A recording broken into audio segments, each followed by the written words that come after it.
Indian oil corporation. जसं की तुम्ही इथे बघू शकता, जर तुम्ही ट्रेडिंग करत असाल तर तुम्हाला अशा स्टॉकमध्ये सुद्धा ट्रेड करता येते. तर आता आपण पाहूया माहिती.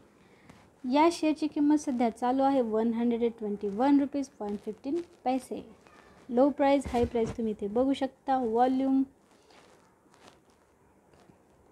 Performance today outperformed sector by 0.67%. Moving averages, technicals. आता आपण पाहूया fundamentals. 1 year returns, market cap आणि डिव्हिडंड.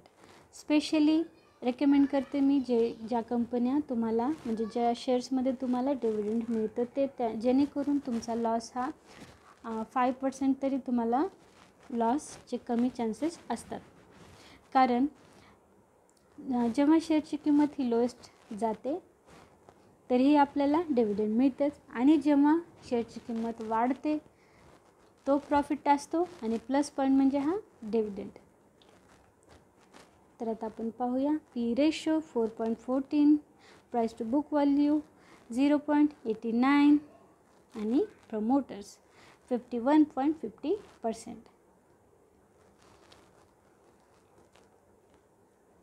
तुम्हाला माझा एक अनुभव तुमच्यासोबत शेअर करू इच्छिते, कारण खूप लॉसेस सहन करत या मार्केटमध्ये मी म्हणजे खूप चढउतार बघितलेला आहे. जसं की मी स्टार्टिंग ट्रेडिंग केलेली आणि नंतर त्याच्यामध्ये लॉसेस जास्ती नव्हते, पण रोज थोडं 1000 जरी लॉस आपल्याला बघायला मिळालं तर नाही ना, मग आपण प्रॉफिट काय काढतो आहे.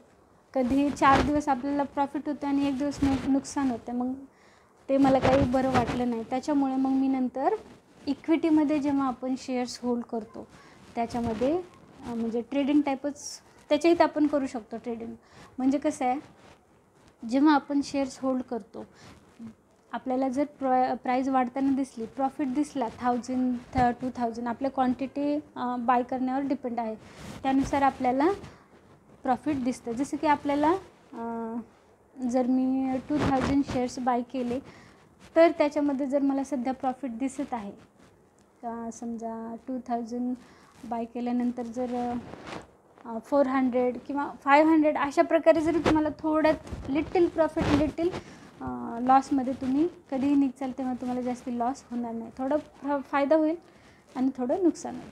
जसं की तुम्ही जेवढं प्रॉफिट आहे तेवढं काढा,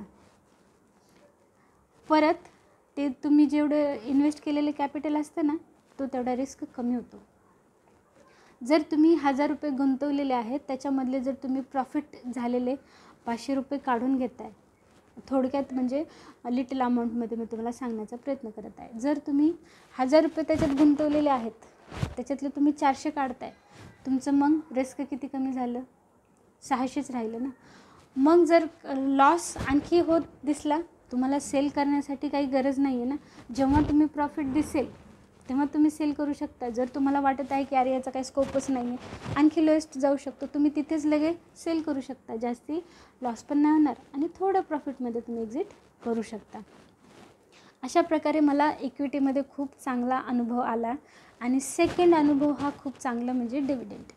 त्याच्यामुळे मी हायली डिव्हिडंड पे करणाऱ्या कंपन्यांबद्दल म्हणजे त्यांच्या शेअरबद्दल व्हिडिओज बनवत आहे. तुम्ही हे म्हणजे मी काय एवढं जीव तोडून माहिती तुम्हाला सांगते हे तुम्ही प्लीज समजून घ्या.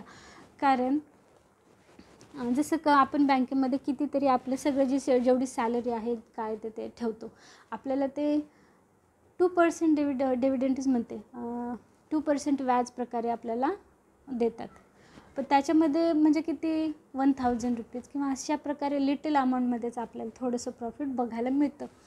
पण जेव्हा आपण शेअर्स बाय करतो, समजा तुम्हाला 1 लाख रुपीजपर्यंत किंवा 2 लाख लिटिल अमाऊंटमध्ये सांगते, तुम्ही इथपर्यंत शेअर्स बाय करायचा विचार करताय किंवा तुम्ही एवढ्या अमाऊंटमध्ये ट्रेडिंग करायचा विचार आहे तुमचा, तर तुम्ही तेवढे जर पैसे इक्विटीमध्ये जेवढे तुम्हाला शेअर्स घ्यायचे आहेत ते जर हायली डिव्हिडंड पे करणाऱ्या कंपन्यांचे जर शेअर्स तुम्ही बाय करता तर तुम्हाला विश्वास नाही बसणार. जे तुम्हाला डिव्हिडंड येईल ती अमाऊंट बघून तुम्ही म्हणसाल की अरे मला हा विचार पहिला का आला नाही.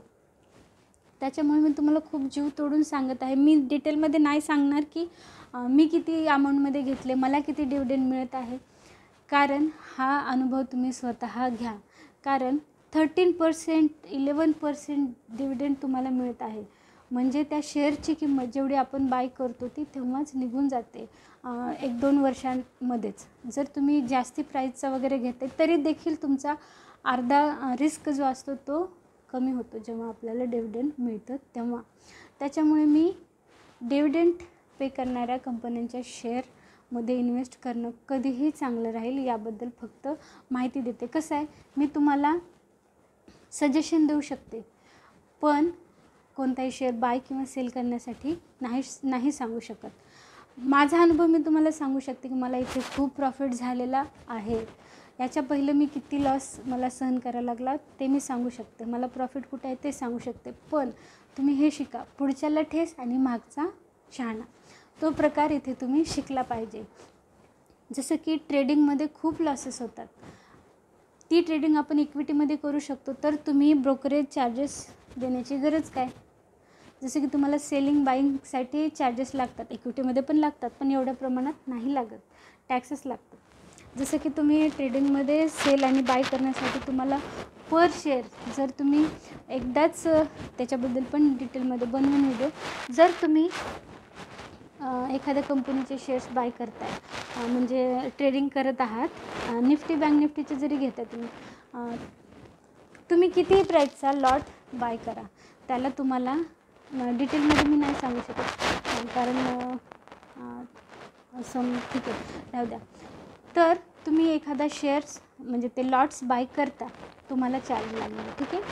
जेव्हा तुम्ही सेल करता तुम्हाला चार्ज लागणार. जर तुम्ही एकदाच 10 लॉट्स बाय करता तुम्हाला सेम एकच चार्ज लागणार. पण जर तुम्ही 10 लॉट्स फर्स्ट 2 लॉट्स बाय केले, त्यानंतर 3 लॉट्स बाय केले, अशा प्रकारे तुम्ही वेगवेगळ्या म्हणजे गॅप ठेवून तुम्ही जेव्हा बाय करता तेव्हा तुम्हाला प्लस एक्स्ट्रा चार्जेस लागतात. एकत्र घेताना विकत तेव्हा तुम्हाला चार्जेस कमी लागतात. पण काय करतो आता, जेव्हा जसं की स्टार्टिंगला आपण जेव्हा ट्रेडिंग करतो तेव्हा आपल्याला वाटते की अरे प्राईस अप जाते किंवा डाऊन जाते, आपल्याला एवढं माहिती नसतं. त्याच्यामुळे जेव्हा आपण एक लॉट बाय करतो त्याच्यानंतर जर प्राईस समजा लोएस्ट ग्राफला जात आहे, आपण स्टॉप लॉस लावलं नाही, रिस्क वाढत आहे, जर 100 रुपीजचा स्टॉक हा 50 रुपीजपर्यंत आलेला आहे, तर आपल्याला ते अमाऊंट इक्वल करण्यासाठी आपण जे लॉट्स बाय करत जातो त्याच्यामध्ये आपल्याला चार्जेस लागतात. अशा प्रकारे तुम्हाला चार्जेस लागतात, परत रिस्क असते, परत जेवढं आपण इन्व्हेस्ट केलेली आहे लॉट्स म्हणजे समजा 3000 च्या वरतीच असतात, तर त्याच्यामध्ये रिस्क असतोच. आणि तेवढेच 3000 खूप लिटिल अमाऊंट नाही आहे, खूप मोठी अमाऊंट आहे.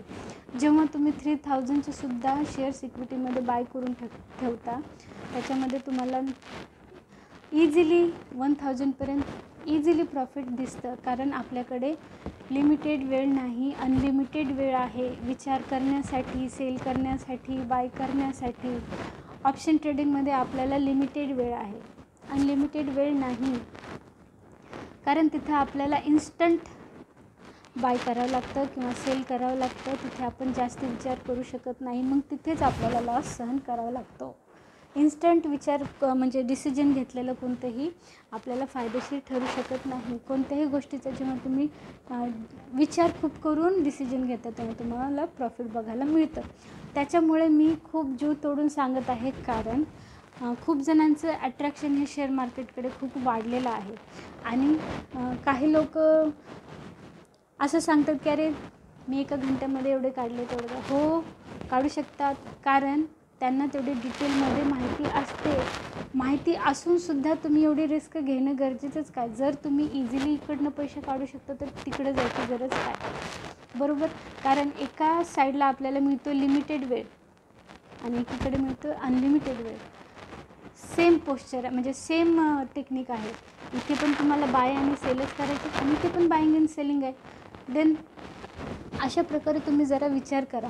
कारण भरपूर सारे मी असे लोक बघितलेत, म्हणजे जसं माझ्या फ्रेंड्स वगैरे म्हणतात, अरे खरं का असं, म्हणजे आपण शेअर्स वगैरे म्हणजे काय एका घंट्यामध्ये लाख रुपीज वगैरे 1,00,000 रुपीज वगैरे काढू शकतो का? हो, काढू शकतो. 1,00,000 काय 1,00,00,000 रुपये आपण काढू शकतो. पण त्याच्यात जेव्हा तुम्ही 1,00,00,000 रुपये कमवायची विचार करतो, तेव्हा तुम्ही ते गमवायची तयारी पण ठेवा. तेव्हाच कुठे तिथे एंटर करा. आणि याच्यामध्ये जेवढी माहिती घेताय तुम्ही तेवढी खूप खूप कमीच आहे. कारण मार्केट ह्या कोणत्या वेमध्ये जाणार तुम्हाला कळणार नाही. निफ्टी, बँक निफ्टीबद्दल जर तुम्हाला माहिती द्यायची, आता मी व्हिडिओ बनवत होते एक, पण मी तुम्हाला आता माहिती देते दुसरी. तर तुम्ही जर तुम्हाला खरंच काही पैशाची व्हॅल्यू असेल, म्हणजे 1,000 2,000पर्यंत, तर तुम्ही प्लीज हा व्हिडिओ ऐका. कारण आणि ट्रेडिंग करत असेल तर नक्कीच ऐका. न्यू इयर असतात, म्हणजे नवीन असेल तर नक्कीच ऐका. कारण पैसा खूप महत्त्वाचा आहे. काही लोक ना लाख रुपये असे ट्रेडिंगमध्ये असेच वेस्ट करतात, म्हणजे लॉसेस सहन करावे लागतात त्यांना. आणि मग त्याच्यानंतर स्टॉप, की अरे एवढे वेस्ट केले, मी आता काही करणार नाही. पण जर तुम्हाला तेवढाच अमाऊंट तिथे इन्व्हेस्ट करायचं आहे, तर तुम्ही इक्विटीमध्ये का नाही? आपल्या डोळ्यासमोर राहतात ते, आपण नेहमी त्यांना चेक करू शकतो. आपण कधी सेल करायचे, बाय करायचे, लॉस दिसतोय नका करू सेल, बरोबर. अशा प्रकारे आपण माहिती घेत राहतो. कंपनी जेव्हा म्हणजे ते बुडाली बोलतात ना, त्या टाईप, म्हणजे तेव्हा जेव्हा कंपनी एकदम बंदच झाली, तेव्हा आपल्याला लॉस सहन करावा लागतो, नाहीतर नाही. अशा प्रकारे त्याच्यामुळे मी ट्रेडिंगला जास्ती रेफर नाही करत. आणि शेअर्स बाय करणे आणि ते होल्ड जास्ती दिवस पण करून ठेवणे, त्याच्यात पण नाही. त्याच्यात पण रिस्क आहे. कारण तुम्ही तेव्हा एकदाच प्रॉफिट काढू शकता. जेणेकरून म्हणजे समजा बघा, आज जर मी बाय केले काही शेअर्स आणि 1 वर्षानंतर बघितले की अरे याच्यामध्ये थोडा प्रॉफिट आहे, ठीक आहे, किती मी प्रॉफिट काढणार आहे, 10,000 20,000, आपल्या क्वांटिटीनुसार कॅपिटल जेवढे इन्व्हेस्ट केलं त्याच्यानुसार, ठीक आहे, मी लिटिल अमाऊंटमध्ये सांगते. तर तुम्ही प्रॉफिट काढून किती काढणार? 1,00,000 2,00,000 अशा प्रकारे तुम्ही प्रॉफिट काढचाल. पण जर तुम्ही थोडा विचार करा, थोडं थांबा. जर तुम्ही डेली 1,000 रुपीज 2,000 रुपीज 10,000 रुपीजपर्यंत जर प्रॉफिट काढत असाल, तर मग तुम्हाला हे किती प्रॉफिटमध्ये, म्हणजे तुमचं कॅपिटल कितीतरी पटीने हे वाढून देईल. तेच मी प्रत्येक व्हिडिओमध्ये तुम्हाला सांगते. माझा विषय आता सध्या दुसरीकडे वळला आहे, तरी देखील तुम्ही प्लीज ऐका. कारण कसं आहे, जेव्हा आपण इक्विटीमध्ये काही शेअर्स बाय करून ठेवतो, जसं की आता तुम्ही 1,000 वगैरे शेअर्स बाय केलेले आहेत, ते शेअर्स समजा 2,000 रुपयाचे आहेत किंवा 5,000 रुपयाचे आहेत, तर जेव्हा त्याच्यामध्ये प्रॉफिट दिसतं, तुम्ही लगेच ते सेल करा. ग्राफकडे लक्ष द्या. आता इथून म्हणजे कोणत्याही ग्राफचा तुम्हाला मी आता ग्राफची माहिती देते. जसं की तुम्ही इथे बघा, कोणत्याही शेअरची किंमत, जसं की आता तुम्ही इथे बघू शकता 142 रुपीजपर्यंत हायेस्ट आहे, बरोबर. इथून ग्राफ लो लेवलला जात आहे, सेल इथे करा 135पर्यंत, बरोबर. इथून आपला स्टॉक हा सेल झाला पाहिजे. कमीत कमी अर्धा कॅपिटल, म्हणजे आपण जेवढी अमाऊंट इन्व्हेस्ट केलेली आहे तेवढी काढून घ्या, अर्धी तरी काढून घ्या. त्याच्यामुळे आपला रिस्क कमी होतो. इथे सेल केलो आपण, आता इथे दिसत आहे लो प्राईज, इथे एंड होणार आहे, इथून थोडी प्राईज वाढणार आहे, इथे बाय करा. अशा प्रकारे सेलिंग बाईंग फर्स्ट शिकून घ्या. एका शेअरमध्ये आपण कितीतरी पैसे काढू शकतो. फॉर एक्झाम्पल मी तुम्हाला ह्याच कंपनीच्या शेअरच्या माहिती देत असताना सांगते. जसं की तुम्ही इथे बघू शकता, हा जो ग्राफ आहे, आता मी असं क्लोजअप घेतला तर तुम्हाला कळणार नाही, मी सांगते. जसं की या शेअरची किंमत 72 रुपयापर्यंत आली, ठीक आहे, आणि कुठे गेली 104 रुपयापर्यंत. मग हे 72 रुपयापासून 104 रुपयापर्यंत जाताना आपल्याला निफ्टीमध्ये, म्हणजे जेव्हा आपण ट्रेडिंग करतो बँक निफ्टीमध्ये, आपण थांबतो, स्टॉप लॉस लावून बसतो की अरे प्राईज वाढली. म्हणजे बघा 72 रुपयापासून आपण जर किती 80 रुपयापर्यंत जरी गेली प्राईस, तरी आपण खुश होतो, बरोबर. प्राईज वाढताना दिसते. सेम इथे हेच आहे. हे शिकून घ्या पहिलं, की अरे आपण इथे सुद्धा ही ट्रेडिंग करू शकतो. जसं की आता तुम्ही बघा, 70 रुपयापासून जर तुम्हाला ही प्राईज इथे वाढताना दिसत आहे, तर तुम्ही मग इथे प्रॉफिट किती काढू शकता. फक्त प्रॉफिट काढायला शिका. आता इथे परत एक एक्झाम्पल, 90 रुपीज आहे. इथे जेव्हा तुम्ही बाय करता आणि 90 रुपीजपासून या शेअरची किंमत कुठे गेली, 116 रुपयापर्यंत. जे तुम्ही जर ट्रेडिंग केलेली असेल तर हे एक्झाम्पल तुम्हाला नक्कीच कळेल. तर ज्यांना कुणाला माहिती नसेल तर मी त्यांच्यासाठी सांगते. व्हिडिओ खूप मोठा होत आहे पण तुम्ही 4 पैसे आणखी जास्त कमवचाल, प्रॉफिट तुम्हाला आणखी बघायला मिळेल, तर प्लीज माहिती घ्या. तर हे बघा, 88 रुपीजपासून या शेअरची किंमत 115 रुपयापर्यंत गेली, बरोबर. तुम्ही इथे किती प्रॉफिट काढू शकता. बस फक्त डेली तुम्ही असं प्रॉफिट काढत राहा. तुम्हाला ना तुमचं कॅपिटल 1 पटीने 100 पटीने वाढताना नक्कीच दिसेल. असं प्रॉफिट काढायला शिका. लोएस्ट प्राईजमध्ये घ्यायचं, हायेस्ट प्राईजमध्ये लगेच सेल करायचं. जेव्हा जसं की तुम्ही 1000 शेअर्स बाय केलेले आहेत, 500 सेल इट. जेव्हा तुम्ही सेल करता त्याच्यामध्ये तुम्हाला जो प्रॉफिट मिळतो, तुम्ही आणखी कोणत्या शेअरमध्ये इन्व्हेस्ट करा. त्या शेअरमध्ये इन्व्हेस्ट केल्यानंतर त्याच्यामध्ये आणखी प्रॉफिट मिळतं. 500, 1000 किती असं लिटिल अमाऊंटमध्येच मी सांगते, तेवढं प्रॉफिट काढून घ्या. अशा प्रकारे प्रॉफिट काढा, इन्व्हेस्ट करा, प्रॉफिट काढा, इन्व्हेस्ट करा. अशा प्रकारे जेव्हा तुम्ही ट्रेडिंग इथे करायला शिकाल तेव्हा तुम्हाला प्रॉफिट दिसेल. आणि प्लस पॉईंट हा आहे की आपल्याला डिव्हिडंड मिळतं. तर डिव्हिडंडनी आणखी आपल्याला आपलं कॅपिटल वाढतं. आपल्याला खूप पटीने प्रॉफिट बघायला मिळतं जेव्हा आपण डिव्हिडंड पे करणाऱ्या कंपन्यांच्या शेअरमध्ये इन्व्हेस्ट करतो. तेव्हा लॉस होताना आपण बाय करायचं आणि प्राईस वाढली तेव्हा सेल करायचं, आणि डिव्हिडंड तर हे मिळतंच. तर आणखी काही विचारायचं असेल तर मला नक्की सांगा. व्हिडिओ थोडा मोठा झाला, तुम्हाला माहिती देता मी या कंपनीच्या माहिती देत असताना दुसरीकडेच वळाले, तर तुम्ही मला कोणत्याही प्रकारची माहिती विचारू शकता. आणखी कोणत्या कंपनीबद्दल, शेअरबद्दल म्हणजे माहिती हवी असेल तर नक्कीच विचारा.